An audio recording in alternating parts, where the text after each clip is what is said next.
ज़ानी माण्हू ज़िना करण वक़्तु उन जो ईमान हूंदो आहे या न। जेको माण्हू ज़िना कनि था उन जे बारे में मिशकातुल मसाबी जी हदीस किताबुल ईमान, रसूलुल्लाह सल्लल्लाहु अलैहि वसल्लम जिन फरमायो ज़ानी जॾहिं ज़िना कंदो आहे त उन ज़ानी मां ईमान निकिरी करे मथां बीह रहंदो आहे।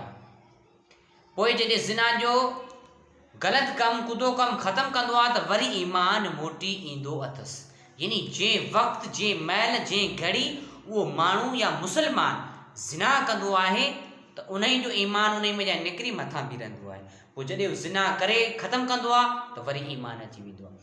क़ुरान मजीद में अल्लाह से इरशाद फरमाए थो वला तक़रबु ज़िना इन्नहु कान फ़ाहिशतन वसाअ सबीला। ज़िना खे वेझा न वञो या बुछड़ी वाट आहे, किनी वाट आहे, ख़राब वाट, इन खे वेझा न वञो। ही सोशल मीडिया ते काफ़ी तइदाद में वायरल वीडिया थियनि पिया। कॉलेज जी पंजाब जी यूनिवर्सिटी में न्याणी सां ज़्यादती कई, जंहिं सबबु मूं 2 टे अॻु में क्लिपूं छॾियूं, जंहिं ज़्यादती करण सबबु न्याणी फोत थी वई। त असां मुसलमाननि खे अल्लाह से क़ुरान में इरशाद फरमाए थो त इहे बेहुदा हरकतूं ऐं ग़लति शयूं इहे ज़िना न कयो।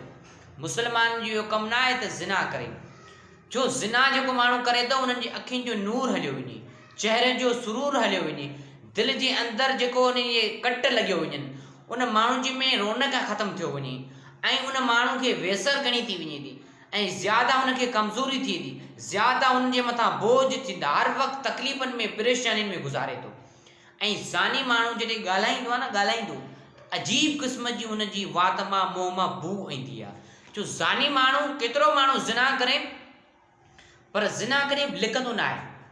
ज़ाहिर आहे अल्लाह साईं ज़ालिम खे डिघी रसी ॾेई जॾहिं उन जी रसी ख़तमु कंदो आहे, जॾहिं उनखे रिज उन खां सख़्तु अज़ाब वठंदो आहे, उन जे मथां ज़िलज़िलो आणींदो आहे, पोइ उहो ज़ानी माण्हू जल्दी पकड़िजी पवंदो आहे। किथे बि ज़िना करे, लिक में, बंगले में, घर में, कमरे में, कंहिं बि जॻह ते सरेआम करे, पर अल्लाह साईं हुनखे जल्दी पधिरो करे लाहींदो आहे ऐं जल्दी ख़्वार करे लाहींदो आहे। असां मुसलमान खे अल्लाह साईं ॾिनियूं अखियूं, पर इन जो इहो ज़िना आहे त असां हिननि अखियुनि सां पराई नियाणियुनि खे तकींदा आहियूं।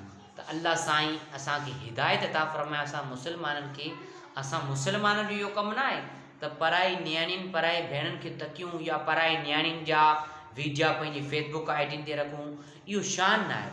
असां मुसलमान जो इहो कमु न आहे। असां पराई नियाणी जे लाइ इहो ई सम्झूं त हीअ नियाणी कंहिंजी नियाणी आहे त असांजी बि नियाणी भेण हूंदी।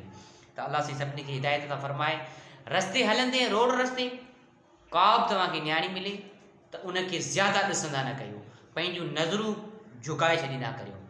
छो नियाणी जॾहिं न ख़ुशबू हणी औरत रस्ते ते हलंदी आहे त उन खे शैतान तकण जे लाइ कई वसीला पैदा कंदा आहिनि।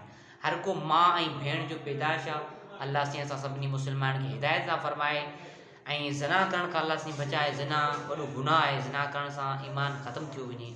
ऐं नमाज़ पढ़ंदा कयो, नमाज़ पढ़ंदा त तव्हां खां ज़िना परे भॼंदो ऐं अल्लाह साईं खां माफ़ी वठंदा करियो त अल्लाह साईं असांखे गुनाहनि जे कमनि खां बचाए। मां अल्लाह ना इलल बलाग।